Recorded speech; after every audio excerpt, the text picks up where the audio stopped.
Asinibingelele sinamukele ngaphansi kwe-YouTube channel uSiba Luka Zulu. Kwisifundo sethu sanamhlanje sizobheka lapha ngaphansi kwezimo zokukhuluma izisho. Ziyini-ke izisho?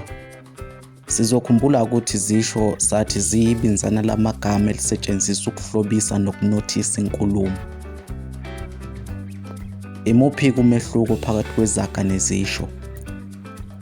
Izisho ziyibinzana lamagama, aziwona umusho ophelele. Ngakho izisho angeke zikwazi ukuzimela zakhe umusho.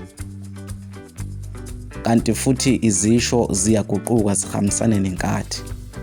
Izaga zona azikwazi ukuguquka zihlale zikuleyo nkathi ezikuyo. Ake sihambeke sithathe izisho ezimbalwa nezincazelo zakhona. Isisho sokuqala sizosibheka isisho esithi ukwaphuka umoya.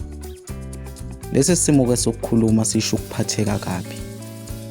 Isisho sesibili sizosibheka ukubamba indlela.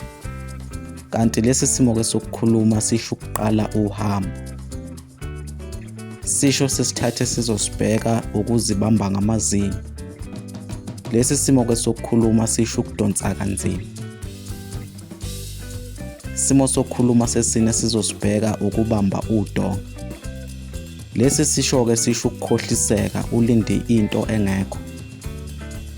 Isisho sesihlanu sizosibheka ukubamba oqotsheni. Lesi simo-ke sokukhuluma sisho ukufica umuntu enza into okungafanele ukuthi ayenze.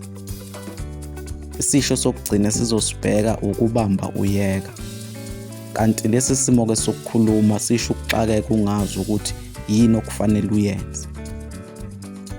Umbukiso wethu namhlanje sizowushiya khona lapha. Asiphinde sikunxenxe ukuthi usubscribe ngaphansi kwe-YouTube channel, ushiye ukuphawula kwakho lapha kuma-comment, uphinde ulike nevideo yethu namhlanje. Kuze kube ngokuzayo siyavalelisa.